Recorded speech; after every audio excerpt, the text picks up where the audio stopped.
When I think about the Resident Evil 3 remake, overall I think about a very tense game, full of action-packed moments that create a very different experience than the Resident Evil 2 remake did. Right, let's do this. It's about one of the survivors from the original Resident Evil trying to make her escape from a city that's fallen apart as it's become overrun by zombies. But being Resident Evil 3, zombies of course aren't the only thing you have to worry about. Almost as soon as the game begins, you're introduced to Nemesis, a creature created for the sole purpose of hunting you down and killing you. I gotta get out. Quick. He's like a slasher villain from a horror movie. Strong, powerful, relentless, and just doesn't know how to stay dead.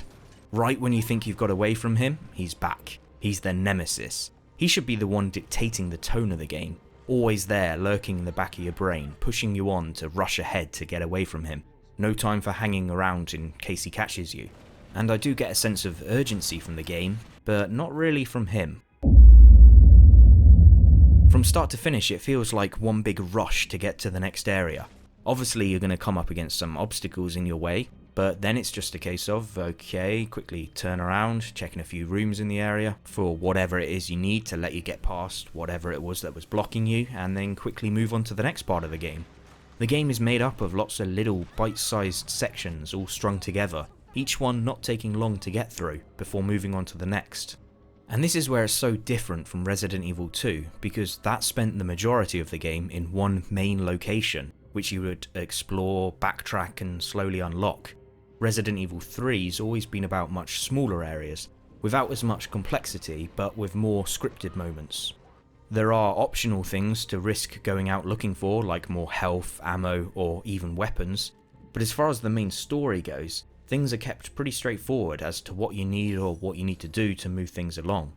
And it makes sense that it's like this, because you're not trapped in a building looking for a way out, you're on a mission and you've got a job to do as quickly as possible. I'm fine. Personal space. Okay, I get it. Let's go. I really like the new dodge mechanic, where if you time it right you can lunge out the way of an oncoming enemy attack. It's particularly important to master when facing off against Nemesis, because like it or not, you can't run away from him all the time. This dodge is all about timing, and so to best pull it off, it usually helps if you can keep Nemesis in sight. I find myself always swinging the camera around to keep an eye on him behind me, and I like that this adds that feeling of being chased or being hunted. But I do have some problems with the game. Okay. The first being that the first time I played through it, nothing really surprised me.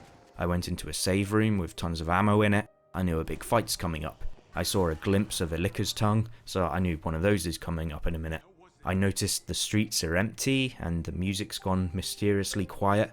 It's almost as if they're setting it up for... Are you shitting me? More often than not, I found it pretty predictable when the Nemesis was about to show up.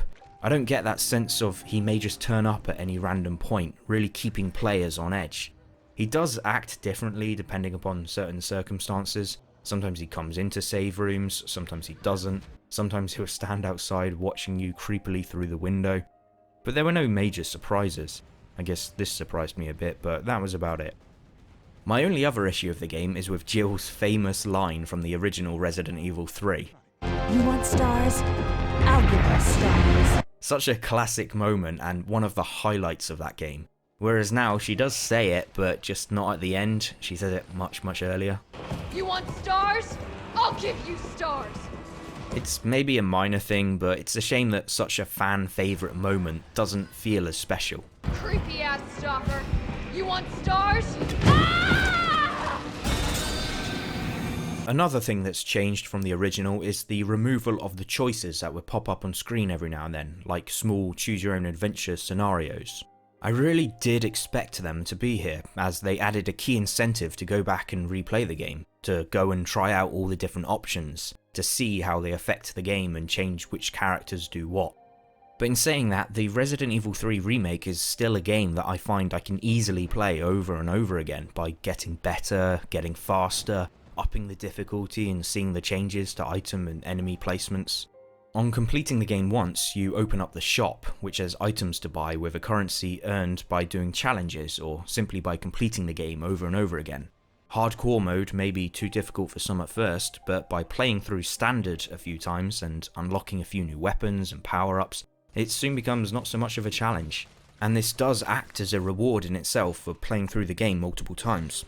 Its length is always going to be a big problem for some, at only a few hours long, and I get it, it's a lot of money if you only play through it once. But I really feel like this is an experience that's designed to be played over and over again, and to be mastered. In which case, I like that it's short.